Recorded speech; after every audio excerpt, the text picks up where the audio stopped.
एक व्यक्ति जिसका नाम अशोक भल्ला है, वो अपने बेटे के साथ मंदिर में बैठा हुआ था। उसके बेटे का नाम आरव है और उसकी उम्र 25 वर्ष है। आरव बहुत ही खुश लग रहा था, जो कि उसकी हरकतों से साफ जाहिर हो रहा है।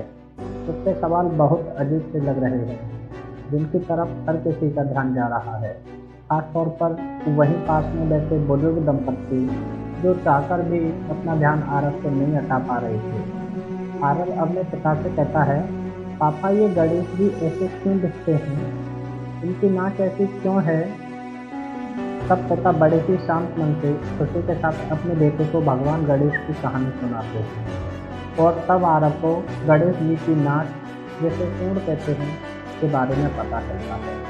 आरव ऐसे कई सवाल करता है, जैसे आसमान का ये रंग कौन सा रंग है, पंछी का नाम क्या है, नदी का रंग क्या है, ऐसी अनगिनत सवाल जो कि बहुत छोटा बच्चा अपने माता पिता से करता है।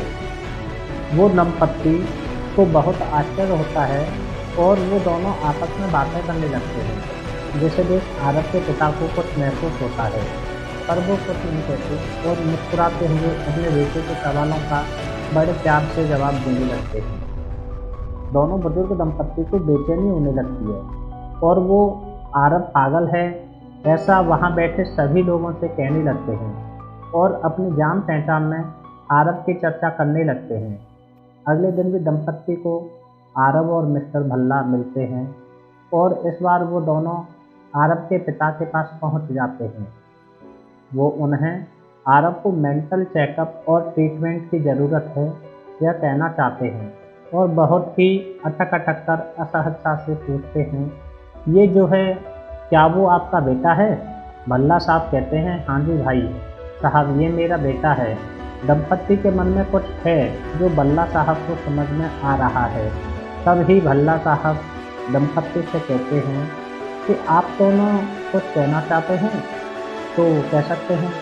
तब दंपत्ति हिम्मत करते हुए कहते हैं कि बुरा बदनामिएगा, आपने कभी आरव को किसी डॉक्टर को दिखाया? तब भल्ला साहब कहते हैं, इस बात के लिए मुझे आरव को डॉक्टर को दिखाना चाहिए, वो एकदम सुस्त दुरुस्त है। तब दंपत्ति और अचरज में पड़ जाते हैं और पछताते हुए कहते हैं, मिस्टर भल्ला, आपके बेटे की कदकाठी देख लगता है यह 25 वर्ष का होगा, लेकिन इसकी हरकतों से लगता है कि ये कुछ 3 से 5 साल का है। हम समझ रहे हैं कि पिता के लिए यह सच स्वीकार करना बहुत मुश्किल है, लेकिन अगर आप इस सच को स्वीकार लें और आरव का इलाज करवाएं तो शायद परिस्थिति में बदलाव हो जाए। मिस्टर भल्ला को हंसी आ जाती है। यह देख दंपत्ति को और अजीब लगने लगता है। तब दंपत्ति के चेहरे का भाव देख मिस्टर भल्ला उनसे कहते हैं कि भाई साहब, सच ये नहीं जो आप समझ रहे हैं। असल में आरव बचपन से ही देख नहीं सकता था, वो नेत्रहीन था। उसका ऑपरेशन हुआ है और मैं कल उससे सबसे पहले यहाँ ले आया। ज़िंदगी में पहली बार उसने अपनी आंखों से दुनिया देखी है।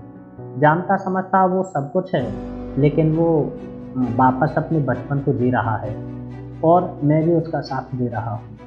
यह सुन दंपत्ति का सिर शर्म से झुक गया, क्योंकि उन्हें अपनी भूल का एहसास हो गया। दोस्तों, मोरल ऑफ द स्टोरी ये है, हमें कभी किसी को देखकर ही उसके लिए कोई भी राय कायम नहीं करनी चाहिए। वास्तविकता सदैव वही हो जो हम सोच रहे हैं, ऐसा जरूरी तो नहीं।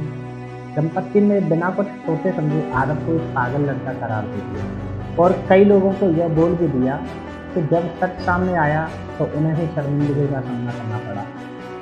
ऐसा जिंदगी में कई बार होता है, इसलिए हमेशा तथ्यों को जानने के बाद भी कोई सोच बनानी चाहिए। ऐसी कई अन्य कहानियाँ हमारे चैनल पर हैं, जिनसे आपको शिक्षा मिलती है। उन्हें ज़रूर देखें और अपने